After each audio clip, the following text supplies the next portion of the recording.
오늘 함께 보실 하나님의 말씀은 이사야 52장 13절부터 53장 6절까지 말씀입니다. 이사야 52장 13절부터 53장 6절까지 제가 가진 성경으로는 구약성경 1033페이지에 있습니다. 우리 함께 다 찾으신 줄로 알고 한 절씩 교독하도록 하겠습니다. 보라, 내 종이 형통하리니 받들어 높이 들려서 지극히 존귀하게 되리라. 전에는 그의 모양이 타인보다 상하였고 그의 모습이 사람들보다 상하였으므로 많은 사람이 그에 대하여 놀랐거니와 그가 나라들을 놀라게 할 것이며 왕들은 그로 말미암아 그들의 입을 봉하리니 이는 그들이 아직 그들에게 전파되지 아니한 것을 볼 것이요 아직 듣지 못한 것을 깨달을 것임이라. 우리가 전하는 것을 누가 믿었느냐? 여호와의 팔이 누구에게 나타났느냐? 그는 주 앞에서 자라나기를 연한 순 같고 마른 땅에서 나온 뿌리 같아서 고운 모양도 없고 풍채도 없은즉 우리가 보기에 흠모할 만한 아름다운 것이 없도다.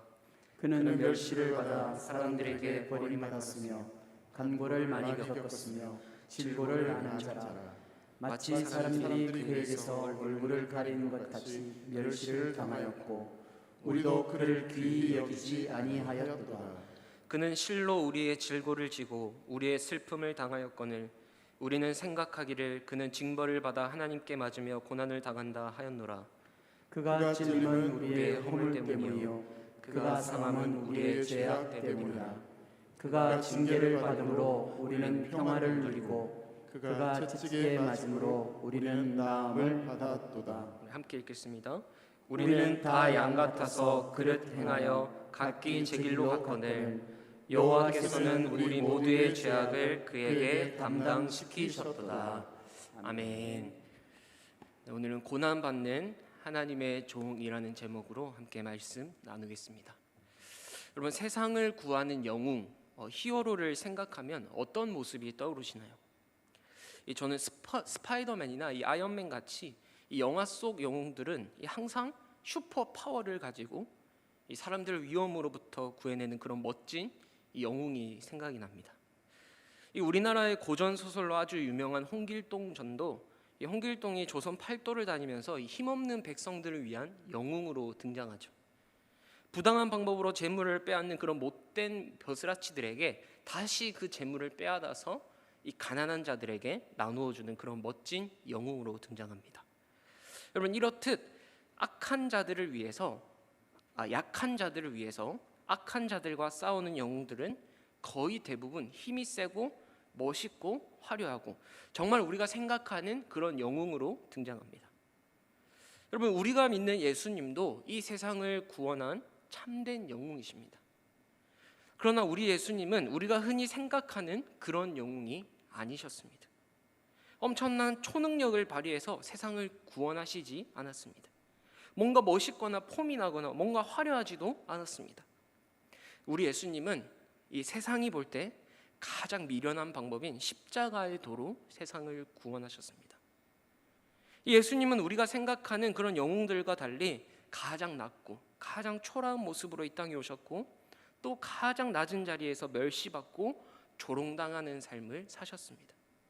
그리고 마지막에는 극악무도한 죄인들만 처형한다는 그 십자가형 틀에서 죽으셨죠. 제가 생각할 때는 예수님은 만왕의 왕이시기 때문에 화려한 왕궁에서 왕자로 태어나야 하는 게 정상일 것 같은데 예수님의 출생을 보면 너무나 초라하기 짝이 없습니다. 왕자가 아닌 너무나 평범한 목수의 아들로 태어나셨고 화려한 왕궁이 아니라 짐승이 있는 마구간에서 심지어 짐승의 먹이통인 그 구유에 누이시면서 이 땅에 오셨습니다. 또 이 땅의 삶도 어떻습니까? 남들처럼 호화롭고 남부러울 만한 삶을 사신 것이 아니었습니다. 겸손의 왕으로, 섬김의 왕으로 죄인과 세리들의 친구가 되셨고 또 가난한 자들과 연약한 자들을 섬기는 인생을 사셨죠. 여러분, 우리가 믿는 예수 그리스도는 그 이름 자체로 너무나 위엄 있고 능력 있고 건세 있는 분이시지만 그가 이루신 구원은 우리가 생각하는 그런 영웅의 모습이 아니었습니다. 너무 볼품없고 그 누구도 흠모할 만한 것이 없는 모습으로 구원을 이루셨습니다. 오늘 본문도 바로 그러한 고난받는 하나님의 종에 대해서 이야기하고 있습니다. 이 구약 성경은 그리스도의 고난과 죽음에 대해서 여러 곳에서 미리 예언을 하였습니다. 구약의 여러 제사를 통해서라든지, 또 구약의 절기들, 유월절과 같은 절기들이라든지, 또 구약의 여러 사건들, 예를 들면 이 광야에서 놋뱀을 높이 든 사건들, 이런 사건들이 다 그리스도의 죽으심을 나타내는 예표들이었죠. 하지만 하나님께서는 이 그리스도의 죽으심을 예고하실 때에 특별히 선지자들을 통해서, 그 선지자들의 예언을 통해서 가장 명확하고 분명하게 이 그리스도의 고난과 죽음에 대해서 말씀하셨습니다. 그가 어떠한 고난과 죽임을 당하실 것인지 먼저 그 예언의 형태로 예고해 주셨다라는 것이죠.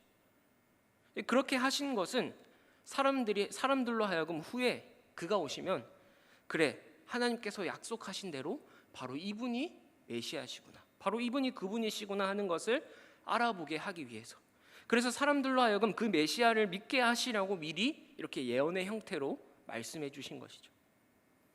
이렇듯 그리스도가 이 땅에 오신 것은 철저히 하나님의 작정과 계획 속에서 이루어진 사건임을 믿게 하시려고 이 구약의 여러 선지자들을 통해서 오실 예수 그리스도를 미리 예언하게 하셨습니다. 특별히 우리가 오늘 함께 살펴본 본문은 그 선지자들의 예언 중에서도 가장 확연하게, 가장 찬란하게 그리스도의 그 고난과 죽음을 예언하고 있습니다. 마치 그 사건을 미리 들여다보고 이야기하는 것처럼 아주 생생하고 가장 분명하게 예언하고 있죠. 도저히 예수 그리스도를 떠오르지 않으려고 해도 이 본문을 읽으면 예수 그리스도가 자연스럽게 떠오를 수밖에 없다라는 것입니다. 여러분, 이사야 선지자는 주전 8세기 선지자입니다. 예수님 오시기 전 700년 전에 활동했던 선지자죠. 그 700년 전에 이사야가 장차 오실 메시아, 그 그리스도를 이렇게 노래하고 예언하였던 것은 정말 놀라운 일이죠. 그래서 이것은 정말 하나님으로부터 온 예언임을 우리에게 말해주고 있는 것입니다. 이 이사야서에서는 특별히 오실 예수 그리스도를 이 종으로 묘사하고 있는 예언의 노래가 총 4편이 있습니다. 이것을 보통 우리는 종의 노래라고 하는데요, 이사야 42장, 49장, 50장에 각각 첫 번째, 두 번째, 세 번째 종의 노래가 있습니다. 그리고 오늘 본문은 마지막 4번째 종의 노래입니다. 우리는 53장 6절까지 말씀을 읽었지만 이 종의 노래는 53장 12절까지 이어집니다. 그러니까 52장 13절부터 53장 12절까지가 4번째 종의 노래인 것이죠. 이 마지막 4번째 종의 노래는 고난받는 종의 노래라고 불립니다. 그래서 구약 성경에 나타난 메시아 예언 가운데 가장 빛나는 예언이라 할 수 있죠. 이 노래는 오랫동안 기다려온 그 메시아를 종으로 묘사하고 있습니다. 종은 사실 굉장히 파격적인 호칭입니다. 오늘 본문 13절에도 보라 내 종이라고 이렇게 시작합니다. 여러분, 구약에서 메시아를 표현할 때 보통 왕이라든지 선지자라든지 이렇게 표현하는데요, 이 메시아를 종으로 부르는 예언은 거의 이사야가 유일무이합니다. 그만큼 굉장히 파격적인 호칭인 것이죠. 이 종이라고 호칭한 것은 그만큼 낮고 천한 종의 모습으로 오실 것이다라는 뜻도 있지만, 또 종이라는 것은 이 보냄을 받은 사람입니다. 그러니까 자기 뜻대로 하는 것이 아니라 자기를 보내신 자의 뜻대로 행하는 것이 종의 임무인 것이죠. 그러니까 그를 보내신 자의 뜻을 행하는 자로 오실 분이다라는 의미로 이 종이라고 부르고 있는 것입니다. 오늘 이 4번째 종의 노래는 다 합쳐서요 총 15절로 이루어져 있습니다. 53장이 12절이죠. 그리고 그 위에 3절을 더하면 총 15절입니다. 처음 3절은 서론이고 마지막 3절이 결론입니다. 그러면 중간에 있는 9절은 본론이 되겠죠. 서론부터 살펴보면요, 서론은 52장 13절부터 15절까지 말씀인데요, 이 서론은 마치 우리가 오케스트라 연주하는 그런 큰 오페라나 이 교향곡의 서원 혹은 서곡과 같은 역할을 합니다. 이 서론은 전체 노래의 주제를 아주 간략하게 잘 요약하고 있죠. 서론에 보시면 여호와께서 그의 종을 이렇게 소개하십니다. 13절입니다. 보라 내 종이 형통하리니 받들어 높이 들려서 지극히 존귀하게 되리라. 하나님께서는 이 종의 높아지심에 대해서 먼저 말씀하십니다. 이 종은 받들어 높이 들리게 될 종이다라고 먼저 선언하시고 시작하고 있는 것이죠. 내 종은 존귀한 종이다, 내 종은 형통할 종이다, 반드시 높이 들려서 영광받게 될 종이다라고 하는 것입니다. 여기서 이 종의 높아지는 모습을 이 삼중적인 표현으로 정말 그 누구도 오를 수 없는 그런 최고의 위험 있는 모습으로 표현하고 있습니다. 여러분, 이것이 우리가 그리스도에 대해 먼저 기억해야 할 아주 중요한 진리입니다. 비록 이 종은 이어지는 구절에서 보게 되는 것처럼 그의 모습이 타인보다 상하고 일그러져서 도대체 사람이라 할 수 없을 만큼 엉망이고 망가질 정도의 모습을 가지게 될 것이지만, 결국 나중에는 모든 이름보다 뛰어난 이름, 모든 땅과 바다가 그 앞에 경배하게 되는 그런 최고의 영광과 최고의 존귀와 최고의 능력을 가지신 분이 바로 이 종이다라고 지금 선언하고 있는 것입니다. 그리고 뒤이어 나오는 14절을 우리 함께 보시면 13절과 좀 극명한 대비를 이루는 모습이 나옵니다. 14절 말씀 우리 집에서 있지만 함께 같이 읽어보도록 하겠습니다. 전에는 그의 모양이 타인보다 상하였고 그의 모습이 사람들보다 상하였으므로 많은 사람이 그에 대하여 놀랐거니와. 여기 보시면 이 말 뜻이 무슨 말이냐면, 타인보다 상한 그의 모양과 그의 모습을 보고 사람들이 지금 경악했다는 말입니다. 사람이라 할 수 없을 만큼 그 몰골이 엉망이고 망가져서 도대체 이게 사람이냐라고 놀랬다라는 것이죠. 여러분, 십자가에 달린 그리스도의 모습을 상상하면 그렇지 않습니까? 어디 하나 성한 것이 하나 없고 말 그대로 처참한 모습이죠. 그래서 무리들이 그를 보고 놀랄 것이다 라고 합니다. 그러나 그 종은 반드시 형통할 것이고 높이 들려 존귀하게 될 것입니다. 왜냐하면 아버지께서 맡겨주신 모든 일을 이루시고 그 아버지의 뜻을 성취하심으로 말미암아 결국 모든 만물이 그의 무릎 앞에 꿇게 될 것입니다. 그래서 15절에 보시면 그가 나라들을 놀라게 할 것이며 왕들은 그로 말미암아 그들의 입을 봉하리니 이는 그들이 아직 그들에게 전파되지 아니한 것을 볼 것이요 아직 듣지 못한 것을 깨달을 것임이라. 많은 사람들이 그 종을 보고 어떻게 이렇게 상하게 되었나라고 놀라게 될 것이지만, 그러나 후에는 그 종이 이루신 그 구속의 성취로 인해서 많은 나라들이 놀라게 하고 열왕들이 그로 말미암아 입을 다물게 될 것이다. 온 세상에 복음이 전파될 것이다. 그런 뜻입니다. 이 종이 행하신 그 일로 말미암아 모든 열방이 이전에는 보지도 못하고 듣지도 못했던 참된 복음을 깨닫게 되고 그 진리를 새롭게 경험하게 될 것임을 말하고 있는 것이죠. 여기까지 정리하면 이 52장 13절에서는 이 종에 대한 유일무이한 높아짐을 이야기하고 있습니다. 그리고 14절은 이 종이 겪게 되는 유일무이한 고난에 대해서 얘기하고 있습니다. 그리고 15절은 이 종을 통해서, 그런 사역을 통해서 결국엔 모든 열방이 유일무이한 진리를 알게 된다라는 것입니다. 이렇듯 서론에서는 그리스도의 낮아지심과 그리스도의 높아지심을 잘 요약해서 말해주고 있습니다. 그리고 이것이 이사야 53장의 전체 주제입니다.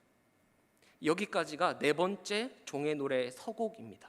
그리스도의 낮아지심과 높아지심에 대한 연주가 끝이 난 거죠. 그리고 이어지는 53장은 이 서곡에 대한 내용을 좀 더 자세히, 즉 그리스도의 낮아지심과 높아지심에 대해서 조금 더 자세히 풀어서 설명해 주고 있습니다.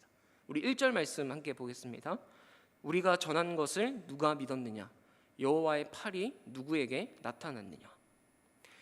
이 여호와의 종은 분명히 약속된 메시아이지만 많은 사람들이 이 종을 믿지 않을 것이다 라고 말하고 있는 것입니다. 누가 믿었느냐라는 이 말은 아무도 안 믿었다라는 말이죠. 또 여호와의 팔이 누구에게 나타났느냐? 여기서 여호와의 팔은 구원하시는 팔, 능력의 팔입니다. 이것이 누구에게 나타났느냐라는 말은 누가 알아보았느냐, 즉 이 역시 사람들이 알아보지 못했다라는 것이죠. 분명히 여호와의 팔이, 그 구원의 팔이 이 고난받는 종을 통해서, 고난받는 그 종의 사역을 통해서 이루어지게 되고 이루어지게 될 것인데 많은 사람들이 믿지 않았다라는 것이죠. 여러분, 실제로 그렇지 않습니까? 예수님 당시에도 많은 유대인, 많은 사람들이 예수님을 믿지 않았습니다. 그리고 오늘날의 시대도 우리가 아무리 예수 그리스도를 전해도 여전히 완악한 사람들은 믿지 않고 그것을 받아들이지 않는 것이죠. 지금 그걸 얘기하고 있는 것입니다. 장차 오실 여호와의 종에 대해서 사람들은 매우 무지하고 거부하고 믿지 않고 영접하지 않았습니다. 그렇다면 왜 사람들은 이 여호와의 종, 이 고난받는 종을 믿지 않는 것일까요? 그 이유가 바로 2절에 있습니다. 우리 2절 말씀 함께 읽어보겠습니다. 그는 주 앞에서 자라나기를 연한 순 같고 마른 땅에서 나온 뿌리 같아서 고운 모양도 없고 풍채도 없은즉 우리가 보기에 흠모할 만한 아름다운 것이 없도다. 왜 사람들이 이 종을 믿지 않았습니까? 이유는 단순합니다. 너무 초라해 보였기 때문입니다.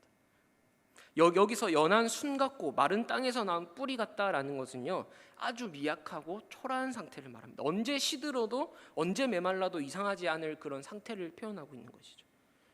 여러분, 이 종은 우리가 생각하는 그런 영웅적인 인물로 보이지 않았기 때문에 사람들은 이 종을 믿지 않았던 것입니다. 아니, 어떻게 저렇게 연약하고 초라한 사람이, 너무도 평범한 사람이 어떻게 우리를 구원할 수 있을까? 단지 사람에 불과한 존재가 어떻게 여호와의 팔일 수 있을지 전혀 그렇게 보이지 않았다라는 것이죠. 이렇듯 그리스도는 매우 연약하고 초라한 모습으로 오셨습니다. 여러분, 그런데 사실 구약 성경에서 이 메시아를 가끔 이 여호와의 순이라고도 부르기도 합니다. 오늘 나왔던 연한 순처럼 여호와의 순이라고 부르기도 하는데, 오래전부터 하나님께서 약속하신 메시아, 그 여호와의 순이 그리스도인데 그 순은 매우 연약한 순입니다. 볼품이 없습니다. 초라하게 보입니다. 마른 땅에서 나온 싹처럼 말라 비틀어져서 볼품이 없습니다. 여러분, 다윗과 솔로몬과 같은 왕들은 얼굴이 붉고 풍채도 좋고 위풍당당한 그런 왕이었지만, 그래서 우리의 메시아도 그런 메시아가 되기를 기대해보지만 그런 메시아는 아니라는 것이죠. 오실 메시아는 그런 분으로 오지 않는다라는 것입니다. 그 외형은 고운 모양도 없고 풍채도 없고 사람들이 보기에 흠모할 만한 아름다운 것이 전혀 없기 때문에 사람들이 이 종을 멸시하고 믿지 않고 거부할 것이다 라고 얘기하고 있는 것이죠. 여러분, 1절에 나온 여호와의 강력한 팔과 2절에 나온 연한 순, 이 마른 땅에서 나온 뿌리는 사실 전혀 어울리지 않는 조합입니다. 그러나 여호와의 강력한 팔은 바로 연한 순을 통해서 이루어진다라는 것입니다. 여호와의 구원은 마른 땅에서 나온 뿌리같이 이 고난받는 종을 통해서 이루어질 것임을 얘기하는 것이죠. 즉, 고난받는 종이야말로 여호와의 팔의 능력인 것입니다. 여러분, 이 종의 영광은 세상에서의 그런 승리와 번영에 있지 않습니다. 이 종의 영광은 고난받음에 있습니다. 이 종에게 임한 하나님의 능력은 세상에서 말하는 그런 승리와 진군에 있지 않습니다. 이 종에게 임한 하나님의 능력은 매맞는 고난을 통해서 드러나는 것이죠. 여러분, 이렇게 볼품없는 이 종의 외양을 묘사함으로써 이 성경 기자는 우리에게 이렇게 묻는 것 같습니다. 우리는 무엇을 보고 무엇으로 판단하는가? 그저 눈에 보이는 외형적인 것만 중요시 여기면서 정작 우리의 실상은 눈이 멀어 있는 것은 아닌지요? 영광스러운 주님만이 내 앞에 보이고 고난받는 주님은 나와 상관없는 주님은 아닌지요? 사랑하는 성도 여러분, 고난 없는 영광은 없습니다. 고난이 있어야 영광이 있는 것이죠. 예수님도 십자가의 죽음이 있었기 때문에 부활하신 것입니다. 부활 이전에는 반드시 죽음이 있습니다. 죽음 뒤에 부활이 있는 것이죠.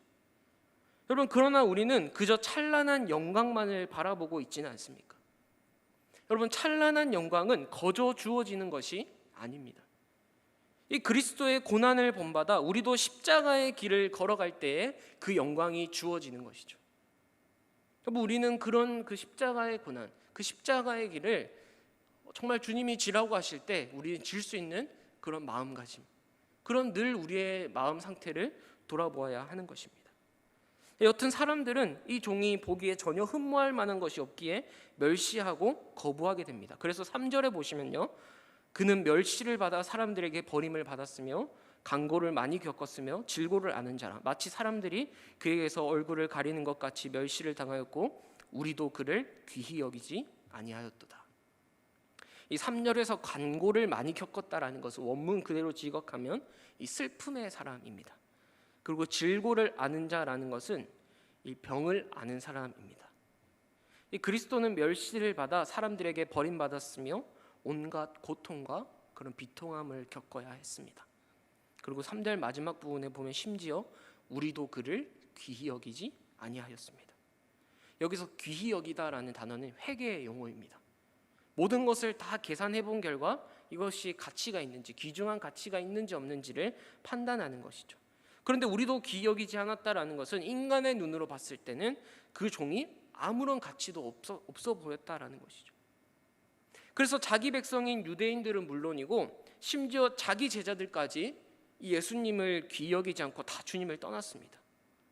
그가 잡히시던 밤에 모든 제자들은 주님을 떠났고 베드로도 이랬죠. 다른 사람은 다 주를 버릴지라도 나는 주님을 버리지 않을 것입니다라고, 나는 주님을 떠나지 않을 것입니다라고 단언했지만 결국 베드로도 예수님을 저주하며 맹세하기까지 모른다고 부인하였습니다.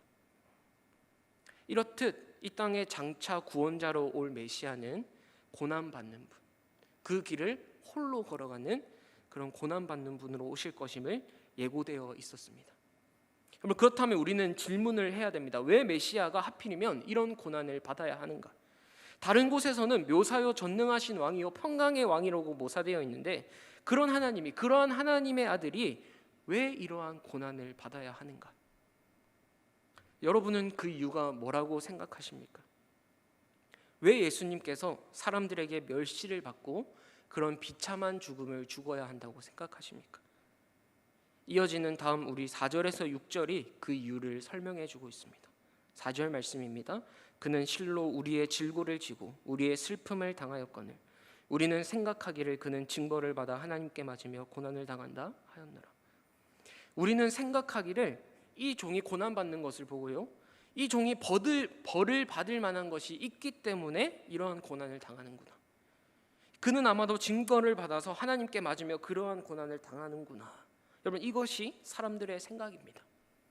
뭔가 잘못을 했으니까 저런 십자가 처형을 당한다라고 생각하는 것이죠.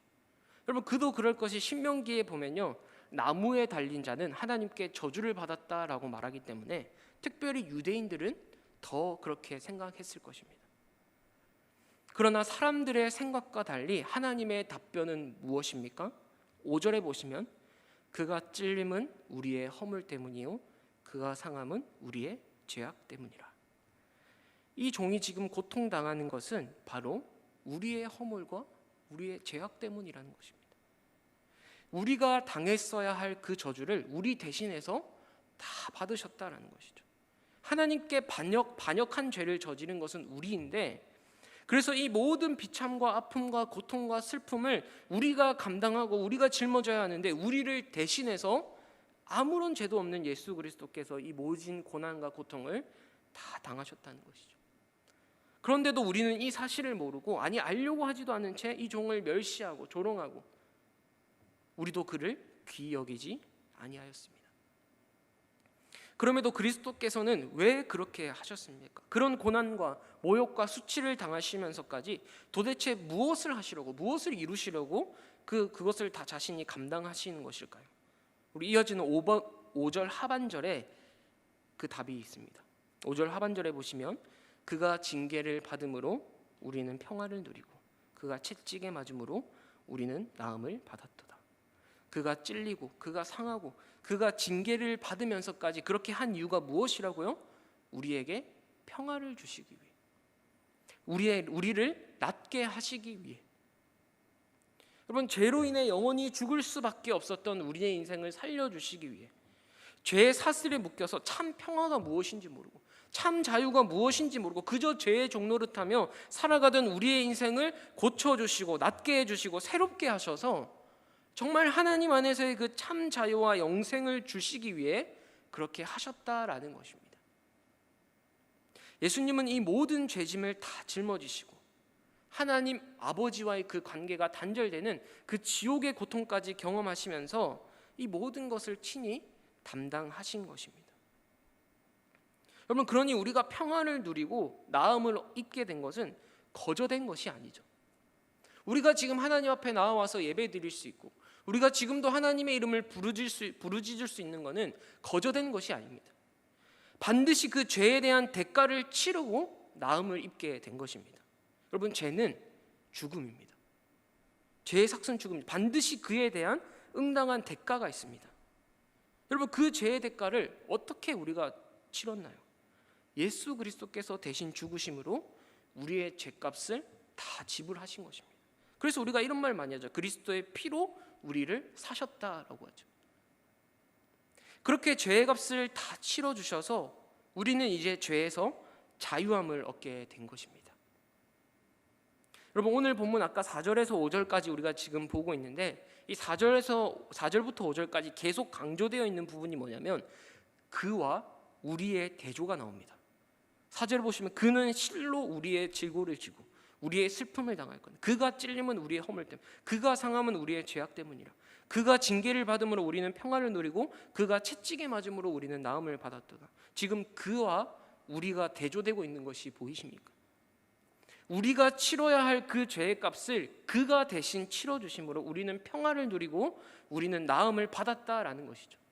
그의 고난은 분명 우리를 위한 것이었습니다. 이것을 6절에서 한 번 더 확인해 주고 있습니다. 우리 6절 말씀 우리 집에서 다 함께 읽어보도록 하겠습니다. 우리는 다 양 같아서 그릇 행하여 각기 제 길로 갔거늘 여호와께서는 우리 모두의 죄악을 그에게 담당시키셨도다. 여러분 이것이 바로 그리스도의 십자가의 죽음의 의미이고 본질입니다. 우리의 죄 때문이죠. 우리의 죄와 깊이 연관이 되어 있는 것입니다.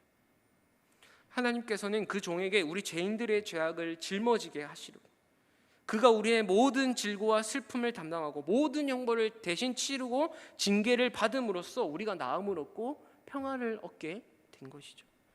이것 때문에 하나님은 종을 보내신 것이고 종이 고난을 당하게 하신 것입니다. 우리 계속해서 7절을 보시면 그가 곤욕을 당하여 괴로울 때에도 그의 입을 열지 아니하였으며 마치 도수장으로 끌려가는 어린 양과 털 깎는 자 앞에서 잠잠한 양같이 그의 입을 열지 아니하였도다. 여러분 우리 예수님은 어린 양이 되셔서 그렇게 끌려가셨습니다. 도수장으로 끌려가는 양과 같이 털 깎는 자 앞에서 잠잠한 양같이 끌려가셔서 보시면 오늘 본문에 보시면 그의 입을 열지 아니하였도다. 아무 말도 하지 않으셨습니다. 잠잠하셨습니다. 여러분 생각해 보면 그가 고통받는 것은 너무나 부당해 보입니다.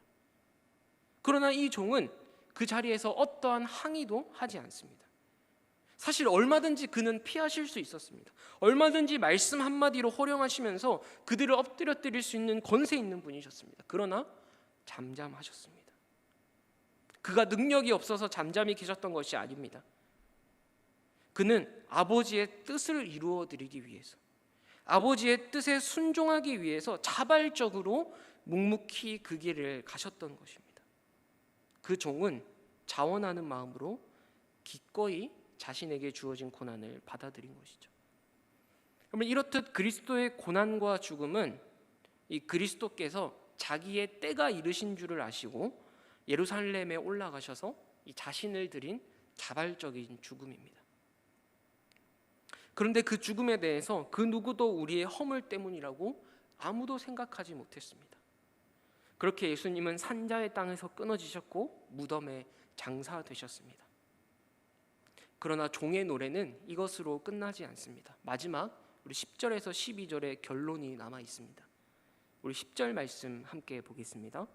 여호와께서 그에게 상함을 받게 하시기를 원하사 질고를 당하게 하셨은즉 그의 영혼을 속건 제물로 드리기에 이르면 그가 씨를 보게 되며 그의 날은 길 것이요 또 그의 손으로 여호와께서 기뻐하시는 뜻을 성취하리로다. 이 종의 고난과 죽음은 분명히 암울해 보이고 패배한 것처럼 보입니다. 그러나 이사야는 지금 말하고 있습니다. 이 일은 여호와께서 기뻐하시는 뜻을 성취하신 것이다. 이 일은 하나님의 계획 가운데 나온 것이다 라고 말하는 것이죠. 그래서 10절에 보면 여호와께서 그에게 상함을 받게 하시기를 원하사라고 말합니다. 하나님께서는 이 종이 고난받기를 원하셨다라는 것입니다. 고난받기를 기뻐하셨다라는 것입니다. 왜 하나님은 이 종이 고난받기를 원하고 기뻐하셨을까요? 하나밖에 없는 독생자 예수 그리스도. 그 아버지의 사랑에서 끊으실 만큼 엄청난 일을 왜 그의 독생자에게 하시기를 원하신 것일까요?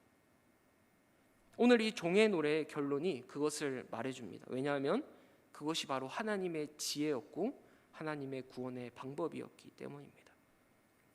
하나님께서는 이 독생자의 죽음 속에 위대한 승리와 위대한 구원을 감추어 두셨던 것입니다. 그의 고난과 죽음을 통해 완전한 승리를 획득하실 것을 주님은 간절히 바라고 기뻐하셨다라는 것이죠. 그래서 12절 우리 마지막 12절에 이렇게 말씀합니다. 그러므로 내가 그에게 존귀한 자와 함께 몫을 받게 하며 강한 자와 함께 탈취한 것을 나누게 하리니 이는 그가 자기 영혼을 버려 사망에 이르게 하며 범죄자 중 하나로 헤아림을 받았음이니라. 그러나 그가 많은 사람의 죄를 담당하며 범죄자를 위하여 기도하였느니라. 여러분, 여기서 존귀한 자와 함께 이 몫을 받는다, 분깃을 받는다라고 얘기하고, 또 강한 자와 함께 탈취한다, 이 탈취한 것을 나누는 모습은 이 전리품을 나누는 승리자의 모습입니다. 그에게 큰 승리가 주어지게 될 것이고 하나님은 그를 높이실 것이다 라고 얘기해 주시는 것이죠. 그러니까 종의 노래 우리가 아까 처음 봤던 52장 13절의 말씀도 보라 내 종이 형통하게 될 것이니 높임 받게 될 것이다 얘기한 그 높아짐에 대해 선언하고 있고, 마지막 이 종의 노래 오늘 이 53장 12절도 종이 높아질 것을, 그 종에게 큰 승리가 주어질 것을 이야기하고 있습니다. 이것이 이사야 종의 노래 전체의 위대한 결론입니다. 고난받는 종, 죽임당하신 그리스도는 바로 이런 분입니다. 우리는 그리스도의 고난과 죽음을 이 한 낯선 이의 고난과 죽음으로 결코 냉담하게 바라보아서는 안 됩니다. 왜냐하면 그리스도의 고난과 죽음은 바로 우리의 허물, 우리의 죄악, 우리의 질고로 인한 것이기 때문이죠.